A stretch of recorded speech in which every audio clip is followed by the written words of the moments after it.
Ah oui, Yael Mellul, vous aussi, c'était au siècle dernier. Pardon, j'arrive. Vous, votre bac, c'était au siècle dernier, comme Jean Dorido. Ah, purée, la vache, c'est vrai, au siècle dernier, mon Dieu, mon Dieu. J'avais pas capté, hein, j'avais pas capté, en effet. Et en effet. J'anticipe, Philippe. Comment? Moi, c'était au 19... J'anticipe, moi, c'était au 19e. Ah ben c'est tout à fait logique, il a été créé par Napoléon Ier au début du 19e siècle. Vous avez été un des premiers à l'avoir, Philippe Bilger. Et à l'époque, on mettait, les gens, paraît-il, mettaient sur leur carte de visite bachelier. Ah oui, non mais... Tellement c'était le ça top. voulait dire quelque chose à l'époque, Ouais, le bac. ouais. Je crois que le bac c'est 1808 et il me semble que la première promotion, il y en avait 8 ou 9 qu'il avait eu pour toute la France, ou 11. C'était quelque chose d'exceptionnel d'avoir le bac. La nouvelle est tombée hier soir. Les épreuves de spécialité du baccalauréat qui devaient se dérouler les 15, 16 et 17 mars prochains sont annulées au profit du fameux contrôle continu. Jean-Michel Blanquer a confirmé cette annonce, envoyée par mail au professeur la veille en déclarant, je cite, « J'ai pris cette décision pour créer les conditions les plus sereines possibles pour les élèves. Cependant, dit encore Jean-Michel Blanquer, je cite à nouveau, un établissement pourra organiser ce jour-là s'il en a envie des épreuves qui compteront pour le contrôle continu. Donc ceux qui se préparent peuvent tout à fait continuer à le faire pour cette échéance-là, mais ce qui comptera pour la note, c'est la moyenne de l'année. Après un bac 2020 qui était difficile à rater, on peut légitimement penser que le bac 2021 va être un bac en bois, en chocolat ou en carton, d'où notre grand débat du jour. Le Covid-19 aura-t-il réussi à tuer le bac? Vous pouvez bien évidemment voter au 0826 300 300. Nous sommes en compagnie de Jean-Rémy Girard, président du SNALC, le syndicat national des lycées et collèges. Jean-Rémy Girard, bonjour. Bonsoir. Bienvenue sur Sud Radio. Le bac 2020, on peut dire que c'était difficile de le rater. Bis repetita pour le bac 2021 ? C'est possible, hein. On va voir comment on harmonise et on organise ce contrôle continu cette année, hein, et comment va fonctionner la commission d'harmonisation ad hoc. Mais c'est clair que quand on s'appuie sur le contrôle continu pour le bac, généralement, on a quand même plutôt tendance à harmoniser à la hausse plutôt qu'à baisser les notes qui ont été données par les professeurs pendant l'année. L'an dernier, il y a des pays qui ont tenté de faire ça, hein. Le Royaume-Uni a tenté de faire ça, d'harmoniser vers le bas. Ils ont très très vite changé d'avis parce qu'ils ont eu un retour de bâton médiatique absolument imparable. Et ça a été très très violent. Donc effectivement, nous en France, on n'a pas eu cette idée-là. On a harmonisé que vers le haut. Les établissements qui notaient de la façon la plus sévère, on va dire, forcément, on a eu un taux de réussite qui était excellent, en tout cas très élevé. Alors justement, Jean-Rémy Girard, et avant de donner la parole aux vraies voix, quelle est la fiabilité du contrôle continu? Parce qu'on a tous eu des profs, on va dire, qui notaient large, et des profs qui notaient, comme on disait à mon époque, sec. Oui, ça existe toujours aujourd'hui. On n'a pas... J'allais dire, et c'est peut-être heureux hein, d'ailleurs, on n'a pas effectivement une manière unique de noter sur toute la France, dans toutes les disciplines, entre tous les enseignants, parce que en fait la notation, ça participe de l'enseignement hein, et de la pédagogie. C'est un élément hein, de l'enseignement, le fait de noter. Et d'ailleurs, on ne fait pas que noter. Hein. On met des annotations, on met des commentaires, et on peut avoir des 12 extrêmement encourageants comme des 14 qui peuvent vous dire que c'est pas si bien que ça. Faut tout lire, on va dire. Donc oui, ça, de toute façon, on n'y arrivera jamais. Je ne pense pas que ce soit souhaitable hein, sur la pratique quotidienne des enseignants, de leur dire faut noter comme ci, faut noter comme ça, parce que à l'arrivée, dans un établissement avec des élèves majoritairement en difficulté, je vous le dis, hein, moi je suis pour qu'on ne mente pas aux élèves, mais si à un moment on se retrouve à leur mettre 4 sur 20 pendant toute l'année parce que voilà, c'est objectivement par rapport à tel et tel critère ce qui est fait, on aura beaucoup de mal à faire court au bout d'un mois et demi. Donc c'est ça la note, c'est aussi pour montrer qu'on fait des progrès. Voilà, donc c'est pour ça que le contrôle continu, c'est pas un truc qui est spontanément adapté à un examen national, parce que ça n'a pas été fabriqué pour ça. Jean-Rémy Girard, vous allez échanger avec les vraies voix, tout d'abord avec Philippe Bilger qui a eu son bac sous Jules Ferry, donc vous allez voir que là ça va vraiment nous mettre un coup de jeune. Voilà. Philippe Bilger. Mais non, c'est beaucoup plus tard. Mais monsieur le Président, est-ce que vous me jugeriez trop conservateur si je disais que le niveau du bac avait déjà baissé très sensiblement avant l'irruption de la Covid-19, et puisque le contrôle continu va devenir, je le crains, pendant longtemps la règle, vous y avez pratiquement répondu tout à l'heure, mais est-ce qu'il est impossible de concevoir en France un contrôle continu qui soit une méthode d'exigence et de rigueur? Ou est-ce que on peut espérer qu'un jour la transparence sera authentique, ou c'est impossible? Alors sur la première question, non, c'est pas conservateur de dire que qu'on n'a pas attendu le Covid pour avoir des taux de réussite au bac absolument exceptionnels. C'est tout à fait vrai. Le SNALC le dit depuis très longtemps. On a une progression, et je parle pas par rapport à la Troisième République. Je suis en train de vous parler par rapport aux années 80. Non mais il l'a eu sous Louis-Philippe en fait. Je me suis trompé. Excusez-moi. Donc c'était bien avant la Troisième République. Voilà. En tous les cas, non, c'était Vercingétorix. Voilà, il suffit de voir, ne serait-ce que la question des mentions.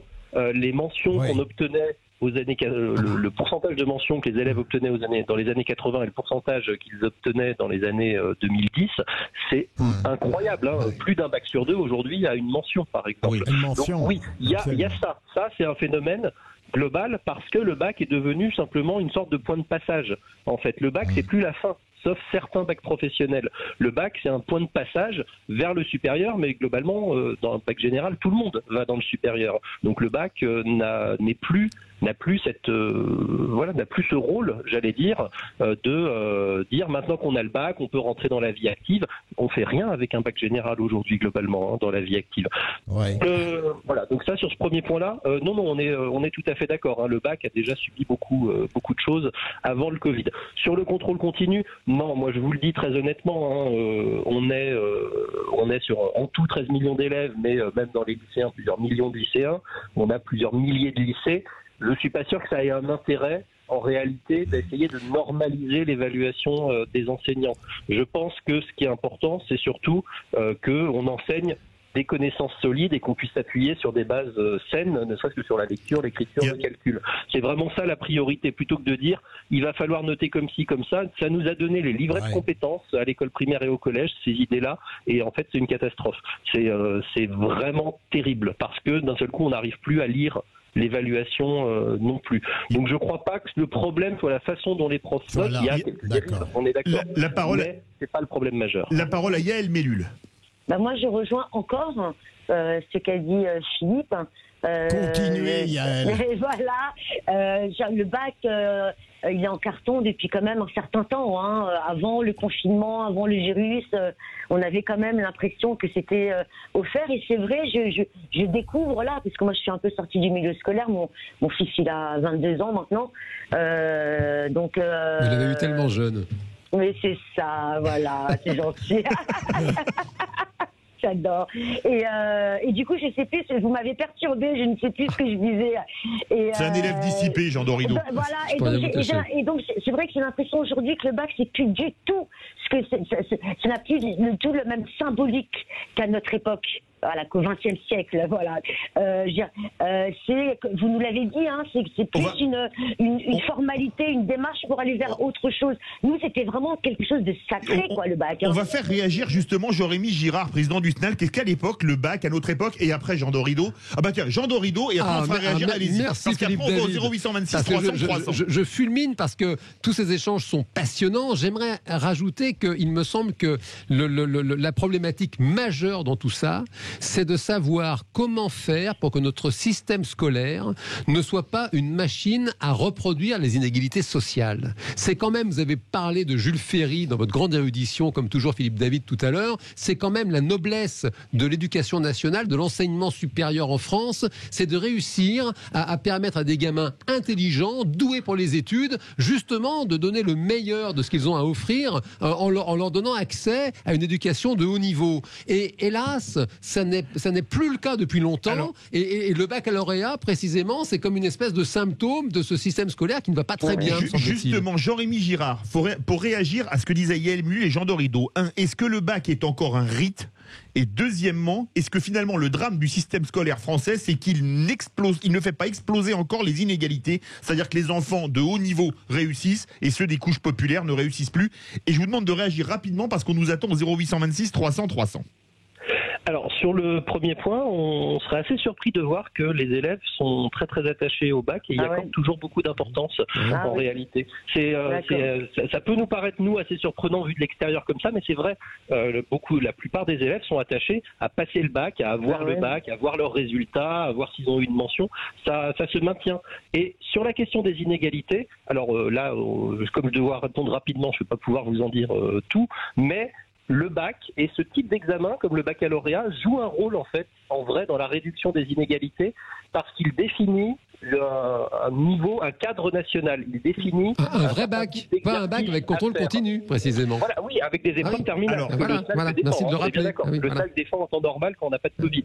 Voilà, on est bien d'accord là-dessus. Mais ça permet justement dans les établissements avec des élèves plus faibles notamment, d'essayer quand même de les tirer vers le haut parce qu'on doit atteindre certains types d'épreuves, certaines méthodes, un certain niveau de connaissance. Si on n'avait pas ces examens nationaux, on risquerait à un moment de s'adapter tellement au niveau des élèves qu'on ne les élèverait plus assez. Donc le bac joue ce rôle-là. Il faut absolument qu'il continue à le jouer et il ne peut le jouer, une fois encore en temps normal, qu'avec des épreuves nationales et anonymes. On part à notre standard, au standard de Sud Radio, le 0826 300 300. Bonsoir Valentin de Castelnaudary. Oui, bonsoir aux deux Philippe, à Jean Dorido, à bonsoir, et alors, si je crois ce qu'on de le dire, très belle année à tous. Bonne année à vous. Si je crois ce qu'on m'a dit dans le casque, vous qui êtes de Castelnaudary, qui est une des capitales du cassoulet, pour le bac, le Covid-19, c'est la fin des haricots. Bon jeu de mots. Fallait la faire celle-là. C'est bien ça. Moi, je suis un peu du même avis que tout le monde, c'est-à-dire en fait, le bac n'a pas attendu la Covid pour être déjà en arrêt, enfin dans le coma, quoi, j'ai envie de dire. En fait, la Covid a juste été le point, enfin l'épée de Damoclès, ça a juste achevé. Voilà, le coup de grâce, effectivement, oui, parce que bon, le bac, ça fait de belles lurettes qui s'empirent. On a supprimé les filières. Alors moi, je le regrette parce que je suis assez nostalgique des filières. Alors avant, il me semble que c'était en lettres, après c'est devenu les filières S, littéraires et économique, sociale, comme tout le monde connaît. Et je trouve que les filières en fait étaient quand même quelque chose d'assez bien parce que ça permettait déjà avant même l'université de déjà s'orienter en fait sur quelque chose que l'on aime. Aujourd'hui on nous parle de soi-disant spécialité. Bon, ça me fait aussi penser aux S, comme quoi les S étaient toujours les plus flamboyants, les meilleurs, etc. Que c'était l'élite. Ouais, d'accord, vous êtes l'élite, vous êtes peut-être ingénieur, mais vous savez même pas aligner un paragraphe sans qu'il y ait ne serait-ce qu'une faute dans chaque mot. Enfin bref, c'est quand même un niveau pitoyable.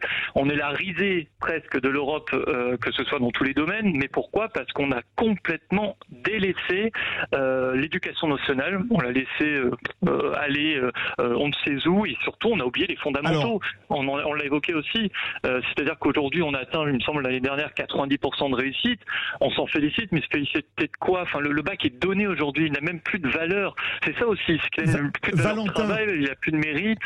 Valentin, merci beaucoup. Valentin de Castelnaudary, je vais faire réagir Jean-Rémy Girard en 1 minute pour le mot de la fin. Vous avez entendu Valentin qui disait à juste titre qu'on avait oublié les fondamentaux. Je voyais sur Twitter, c'était avec Olivier Babot qui était en livret-voix hier, une copie de master. Il y avait un niveau d'orthographe des années 70, de CE1, CE2. Est-ce que c'est pas hallucinant ?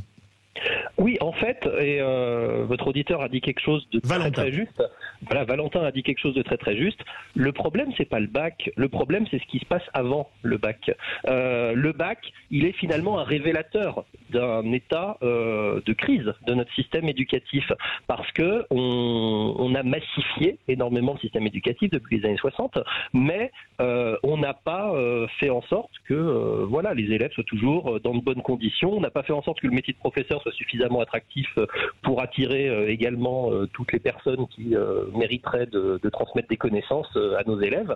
Et à l'arrivée, on se retrouve avec un truc où de toute façon, comme on est obligé de faire des études aujourd'hui dans tous les pays d'Europe, eh bien voilà, de toute façon, il va bien falloir que les élèves passent cette barrière du bac pour aller dans le supérieur, sinon on ne sait pas quoi en faire. Merci. Mais le problème, c'est pas le bac, c'est le cas avant, et c'est l'enseignement dans l'éducation nationale. C'est vrai. Merci beaucoup, Jean-Rémy Girard, président du SNALC, le syndicat national des lycées et collèges. Verdict sur Twitter, vous êtes 88% à dire que le Covid va réussir à tuer le bac.